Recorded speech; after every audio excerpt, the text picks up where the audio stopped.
The administration and President Trump still express hopes for future talks with Un, but for now, the latest trip has been scrapped. National security correspondent Jennifer Griffin is at the Pentagon with the story, our top story tonight. Good evening, Jennifer. Good evening, Brett. This would have been Secretary of State Pompeo's fourth visit to Pyongyang. He was supposed to meet Kim Jong-un next week. The president tweeted this about-face after meeting with Pompeo and top advisors at the White House today.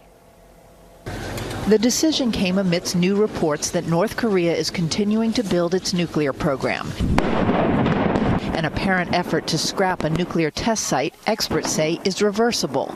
A new report from the IAEA expresses grave concern. Inspectors have been barred from visiting nuclear sites, including a key research facility. Recent satellite imagery shows new construction. The nuclear watchdog concludes clear violations of relevant UN Security Council resolutions are deeply regrettable. President Trump tweeted, "I have asked Secretary of State Mike Pompeo not to go to North Korea at this time because I feel we are not making sufficient progress with respect to the denuclearization of the Korean Peninsula.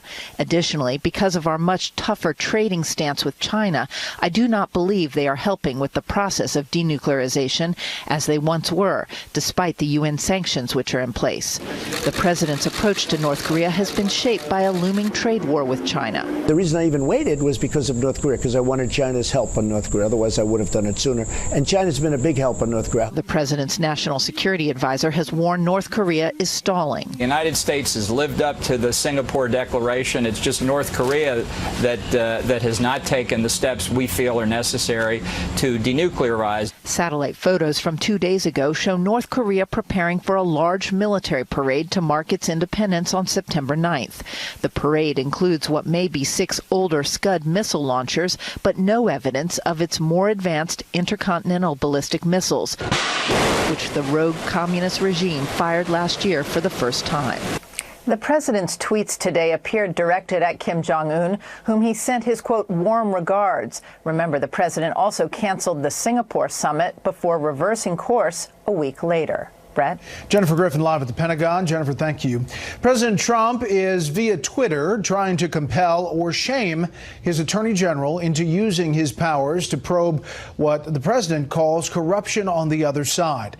President Trump is keeping up the pressure on Jeff Sessions tonight. Pressure Sessions has already rejected by referencing improper political considerations in a statement released Thursday. This, as we learn about another of the president's top associates, a key figure in the Trump organization, making a deal to tell what he knows to prosecutors in New York. Correspondent Kevin Corke is at the White House tonight on the North Lawn. Good evening, Kevin. Evening, Brett. There are those here at the White House who adroitly point out that if things were as bad between the president and his attorney general as people suggest, he would have been fired already. Still, the strong criticism on Twitter has many people now questioning Sessions' future. It was as much a presidential prodding as it was a Twitter takedown. President Trump taking his attorney general to task on social media, imploring Jeff Sessions to, quote, look into all of the corruption on the other side, including illegal surveillance of Trump campaign, Russian collusion by Dems. Come on, Jeff, you can do it. The country is waiting. The tweet torrent coming amid news that the Department of Justice sentenced Reality Winner, an ex-NSA contractor, to 63 months in prison for unlawfully distributing classified material, a crime Mr. Trump called small potatoes compared to what Hillary Clinton did. So unfair, Jeff. Double standard. The president's rebuke, part of an ongoing chorus of criticism aimed at Sessions, who famously drew the president's ire for recusing himself from the Russia probe, a decision made a mere 6 weeks into the Trump presidency, and one that remains controversial on Capitol Hill. You don't have to be Dr. Phil to understand that the president and the attorney general do not have a good working relationship. Every president deserves an attorney general they have confidence in. I hope the relationship gets better. If it doesn't, I would imagine the president is going to look for a new attorney general, because what's going on is unsustainable. I would just like to say, as a member of the Judiciary Committee and as a member of this body, I find it really difficult to envision any circumstance where I would vote to confirm a successor to Jeff Sessions if he is fired because he's executing his job rather than choosing to act as a partisan hack. Before leaving for Ohio and the usually boisterous annual Republican dinner, the president today was forced to quietly navigate familiar yet politically precarious territory here at home, faced with new revelations that as part of the investigation into his former attorney Michael Cohen, one of the most important figures in the Trump financial empire, Allen Weisselberg, was granted immunity by federal prosecutors. It's believed they wanted Weisselberg to shed light on the hush money that Mr. Cohen arranged for two women during the 2016 presidential campaign. News of Weisselberg's deal comes just a day after Fox News confirmed that longtime Trump ally and National Enquirer CFO David Pecker was also granted immunity in exchange for details about the payments Cohen arranged. Brett, in his 2004 book, then private citizen Donald Trump said of Allen Weisselberg, Allen knows how to get things done for the family and in relative obscurity. That is, of course, until now. Brett? Kevin Corke live on the North Lawn. Kevin, thank you. Arizona Senator and former Republican presidential nominee John McCain has put an end to his medical battle against brain cancer. That statement came from the family this morning and was followed by an outpouring of statements from colleagues from both sides of the aisle on Capitol Hill. Correspondent Peter Ducey is on the Capitol Hill tonight with details. John McCain fought glioblastoma for 13 months, but the McCain family says he'll no longer seek treatment, and that John has surpassed expectations for his survival, but the progress of disease and the inexorable advance of age render their verdict. McCain, the Senate Armed Services Committee chairman, is a 6-term U.S. senator and was a prisoner of war for 5 years in Vietnam. McCain ran for president twice. In 2008, as the GOP nominee, he famously tried to steer supporters towards civility. He's an Arab. He is not. No, ma'am.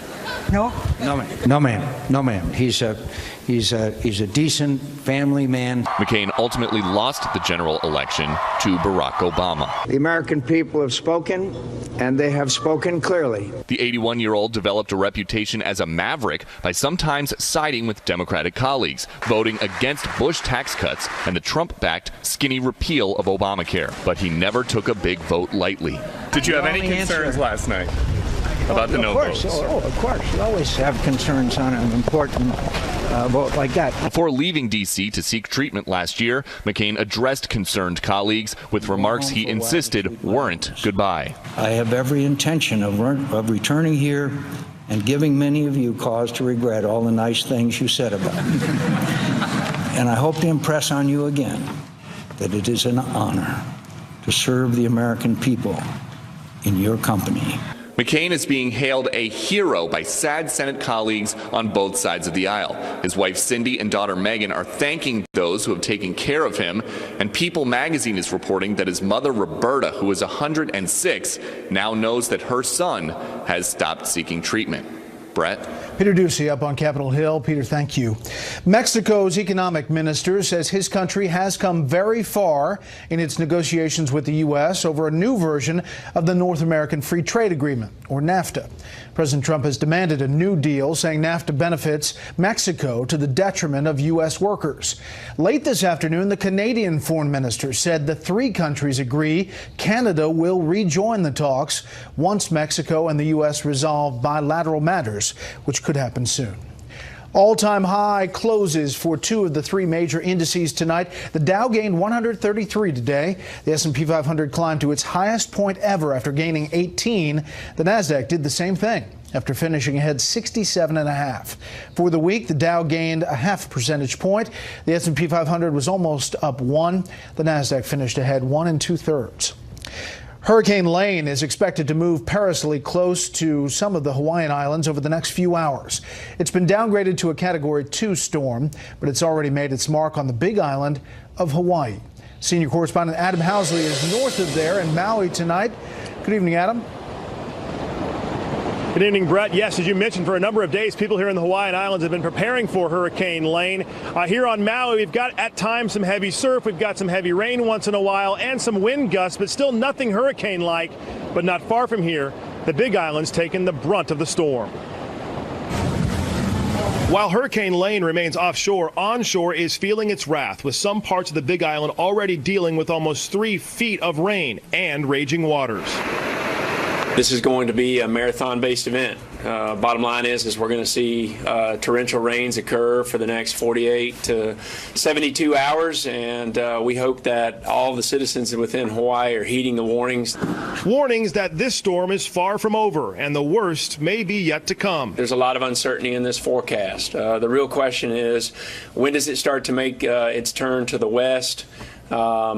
If it drifts further north, then that means you're going to see storm surge, greater wind impacts, as well as increased rainfall. Rainfall that's causing flash flooding and, as predicted, mudslides. Wow, tripping out.